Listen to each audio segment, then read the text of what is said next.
વેકરિયાપરામાં મોડી રાત્રે આ ઘટના બની। વરરાજાના ફુલેકા દરમિયાન અફરાતફરી સર્જાઈ ગઈ। મહિલાઓની ઉગ્ર બોલાચાલીનો વિડીયો વાયરલ થયો। મામલો વધતા પોલીસે બોલાવાઈ। એક વ્યક્તિ પર હુમલો કર્યાનો દાવો। પોલીસ સ્ટેશનમાં ફરિયાદ દાખલ। અમારા સંવાદદાતા રાજન વધુ વિગતે વાત કરવા જોડાયા છે। રાજન, પૂરી અપડેટ। એના સમગ્ર ઘટના છે ધારીના વેકરિયાપરામાં ગત સાંજે એક જાન આવી હતી। લગ્ન પ્રસંગમાં ફુલેકો નીકળ્યું હતું અને આ ફુલેકા દરમિયાન બે જૂથ વચ્ચે અચાનક અથડામણ થઈ હતી। આ અથડામણ છે હિંસક બની હતી અને બે વ્યક્તિઓએ સામસામી મારામારી પણ કરી હતી। એક વ્યક્તિને ઈજા પણ પહોંચી છે અને આ સમગ્ર મામલે પોલીસ ફરિયાદ પણ દાખલ થઈ છે અને હવે આગળની તપાસ ચાલી રહી છે।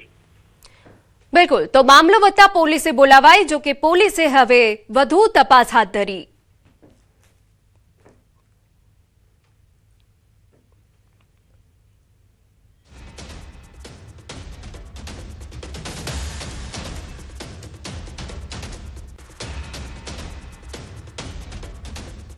સમાચાર મળી રહ્યા છે કે જ્યાં પારૂલ યુનિવર્સિટીને બોમ્બથી ઉડાવી દેવાની ધમકી ભર્યો ઈમેલ આવતા યુનિવર્સિટીમાં દોડધામ।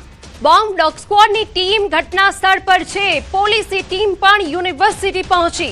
કોલેજ કેમ્પસમાંથી વિદ્યાર્થીઓ સહિત સ્ટાફને બહાર કાઢવાની કામગીરી હાથ ધરાઈ હોવાની વિગત।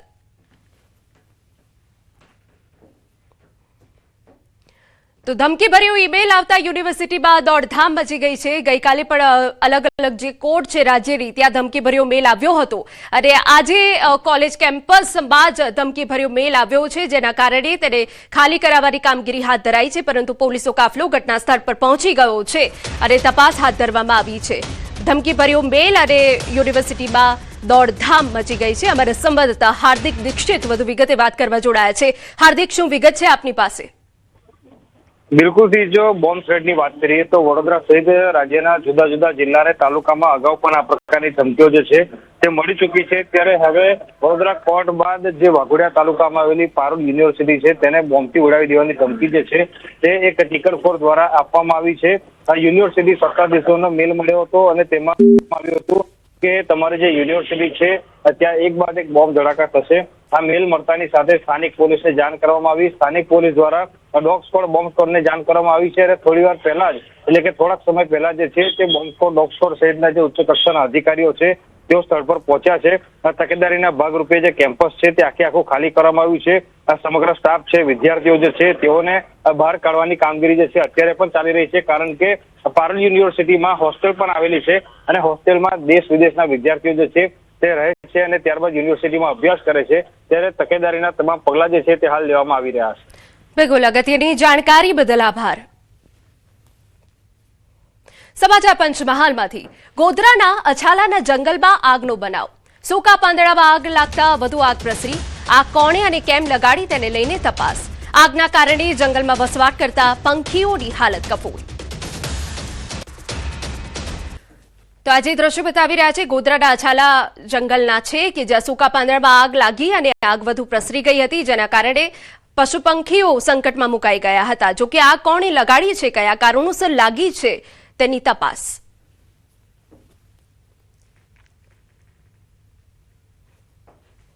સમય થયો છે એક વિરામનો।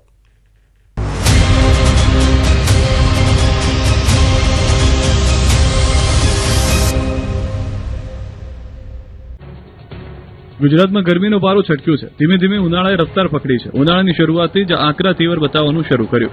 રાજ્યના વિવિધ ભાગોમાં હીટવેવથી હાહાકાર મચી ગયો છે। 8 શહેરોનું તાપમાન 39 ડિગ્રીને પાર પહોંચ્યું છે તો 40 ડિગ્રી સાથે રાજકોટ સૌથી ગરમ શહેર રહ્યું છે। બીજી તરફ ભુજ, ડાંગ, ડીસા, અમદાવાદ, ગાંધીનગર, બરોડામાં 39 ડિગ્રી તાપમાન નોંધાયું। સુરતમાં પણ 39.1 ડિગ્રી તાપમાન નોંધાયું। રાજકોટવાસીઓને ગરમીએ રાડ પડાવી દેતા ઠંડા પીણાની દુકાનો ધમધમવા લાગી। લોકો પણ ગરમીથી છુટકારો મેળવવા માટે ઠંડા પીણાનો સહારો લેવા લાગ્યા। બીજી તરફ રસ્તાઓ અત્યારથી સુમસામ થવા લાગ્યા છે। હવામાન વિભાગે 2 દિવસ હીટવેવની આગાહી કરી છે। 10મી માર્ચે રાજકોટ, ભાવનગર, બોટાદ, અમરેલી, કચ્છ, સુરતમાં હીટવેવની આગાહી છે, જ્યારે 11મી માર્ચે રાજકોટ, ભાવનગર, બોટાદ, અમરેલી, કચ્છ, સુરતમાં હીટવેવની આગાહી કરાઈ છે। ગોંડલ માર્કેટિંગ યાર્ડમાં ધાણા અને ઘઉંની સિઝનની રેકોર્ડ બ્રેક આવક નોંધાઈ છે। ગોંડલ માર્કેટિંગ યાર્ડ ધાણા અને ઘઉંની બમ્પર આવકથી છલોછલ ભરાયું છે। જ્યાં જ્યાં નજર કરો ત્યાં ત્યાં ધાણા અને ઘઉંના ઢગલા જોવા મળી રહ્યા છે। ક્યાંય પણ પગ મૂકવાની જગ્યા બચી ન હતી. વહેલી સવારથી જ ખેડૂતો પોતાનો માલ લઈને પહોંચી ગયા, જેથી યાર્ડમાં 2.5 લાખ ગુણી ધાણા અને 1 લાખ કટ્ટા ઘઉંની આવક થતા યાર્ડ ધાણા અને ઘઉંથી ઉભરાઈ ગયું. જણસીની આટલી મોટી આવકને કારણે યાર્ડનું મેદાન ટૂંકું પડ્યું અને નવી ખરીદી કરેલી જમીન ઉપરાંત યાર્ડના 5 છાપરા નીચે પણ ધાણા અને ઘઉં ઉતારવામાં આવ્યા હતા. કેટલીક જગ્યાએ દુકાનોને બહાર પણ જણસી ઉતારવાની ફરજ પડી હતી. હરાજીમાં ખેડૂતોને ધાણાના 20 કિલોના ભાવ 1,100 થી 2,300 સુધીના મળ્યા હતા, જ્યારે ધાણીના મણના ભાવ 1,150 થી 2,476 સુધી બોલાયા હતા. ઘઉંની હરાજીમાં 20 કિલોના ટુકડા ઘઉંના ભાવ 430 થી 650 અને લોકવન ઘઉંના ભાવ 430 થી 530 સુધી મળ્યા હતા. છેલ્લા 15 દિવસમાં યાર્ડમાં ધાણાની કુલ 5.5 લાખ ગુણી અને ઘઉંના 1 લાખ કટ્ટાની આવક નોંધાઈ હતી. યાર્ડમાં દરરોજ સરેરાશ 30 થી 35 હજાર ધાણાની ગુણી અને 20 થી 25 હજાર ઘઉંના કટ્ટાનો નિકાલ કરવામાં આવે છે. સૌરાષ્ટ્રના વિવિધ જિલ્લાઓમાંથી 2200 થી વધુ વાહનો સાથે ખેડૂતો યાર્ડમાં પહોંચ્યા હતા. પોતાના પાકને યોગ્ય ભાવ મળતા ખેડૂતોમાં ખુશીનો માહોલ છવાયો. હાલ યાર્ડમાં જગ્યાની અછતને કારણે નવી આવક તાત્કાલિક બંધ કરવામાં આવી છે. યુદ્ધના ધડાકા ગુજરાતમાંથી અંદાજે 2,500 કિલોમીટર દૂર થઈ રહ્યા છે, પરંતુ બારૂદના આ ધડાકા હવે ગુજરાતના ખેડૂતોને જખમ આપી રહ્યા છે. વાત વલસાડ જિલ્લામાં બાગાયત અને શાકભાજીની ખેતી કરતા ખેડૂતોની છે. યુદ્ધની સ્થિતિના કારણે આયાત અને નિકાસ લગભગ અટકી પડ્યા છે, જેના કારણે વલસાડમાં શાકભાજી અને ફળોની ખેતી કરતા ખેડૂતોને મોટો ફટકો પડ્યો છે, કારણ કે નિકાસ ન થતા ભાવ સતત ગગડી રહ્યા છે. ફળ અને શાકભાજી જેવી વસ્તુઓનો લાંબા સમય સુધી સંગ્રહ કરવો મુશ્કેલ અને ખર્ચાળ છે. ખેડૂતોનો દાવો છે કે અગાઉ મરચાનો ભાવ 2,500 રૂપિયા પ્રતિ ક્વિન્ટલ હતો, તે હવે ઘટીને 1,400 સુધી આવી ગયા છે. એટલે કે આ ભાવમાં અંદાજે 44% જેટલો ફટકો પડ્યો છે. જો યુદ્ધ લાંબુ ચાલશે તો ભાવ ગગડીને 1,000 રૂપિયાથી પણ નીચે પહોંચવાની આશંકા વ્યક્ત કરાઈ છે. રોડ પર મહિલાઓએ ચૂલો શરૂ કર્યો, પછી બાજરાના રોટલા બનાવ્યા અને તેલના ડબ્બા ગેસના ચૂલા સાથે કર્યો હલ્લાબોલ. કાળઝાળ મોંઘવારીનો અનોખો વિરોધ કર્યો ભરૂચ મહિલા કોંગ્રેસે. મોંઘવારીના વિરોધમાં અને કેન્દ્ર સરકારની નીતિઓ સામે મહિલાઓ રોડ પર ઉતરી હતી, જેમાં મોટી સંખ્યામાં મહિલા કાર્યકરોએ વધતી મોંઘવારીના વિરોધમાં ઉગ્ર પ્રદર્શન કરવામાં આવ્યું. મહિલા કાર્યકરો ગેસ સિલિન્ડર, ચૂલો અને તેલના ડબ્બા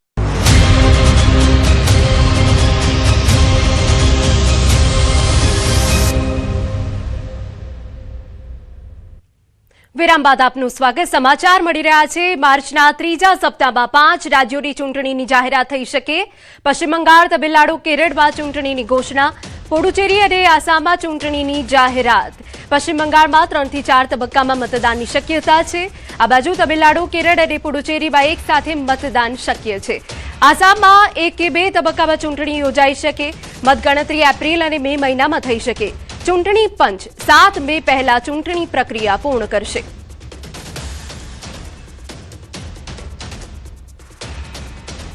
સ્થાનિક સ્વરાજ્યની ચૂંટણીને લઈ મોટા સમાચાર. ભાજપના ઉમેદવારોની પસંદગીને લઈ લીધો આકરો નિર્ણય. ભાજપમાં એક પરિવાર એક હોદ્દાનો નિયમ. 3 વખત ચૂંટણી લડનાર ઉમેદવારના પત્તા કપાશે તેવી સ્પષ્ટ વિગત. 3 ટર્મથી ચૂંટણી લડતા નેતાઓની ટિકિટ નહીં મળે. ભાજપ દ્વારા નિયમ અમલમાં મૂકવાની તૈયારી. નવા ચહેરાઓને રાજકારણમાં તક મળશે. ભાજપે ચૂંટણી પહેલા સંગઠનાત્મક તૈયારીઓ તેજ કરી હોવાની વિગત.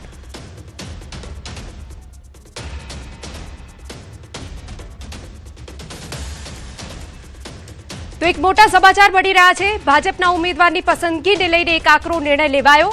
ભાજપના એક પરિવાર એક હોદ્દાનો નિયમ છે. 3 વખત ચૂંટણી લડનાર ઉમેદવારના પત્તા કપાશે તેવી સ્પષ્ટ વિગતો છે. 3 ટર્મથી ચૂંટણી લડતા નેતાઓની ટિકિટ નહીં મળે તેવો પણ ઉલ્લેખ કરાયો છે. ભાજપ દ્વારા નિયમ અમલમાં મૂકવાની તૈયારી. એ સાથે નવા ચહેરાઓને રાજકારણમાં તક મળશે. અમારા સહયોગી ગીતા મહેતા વધુ વિગતે વાત કરવા જોડાયા છે. ગીતા, બીજેપી દ્વારા એક આકરો નિર્ણય લેવામાં આવ્યો છે. પૂરી વિગત.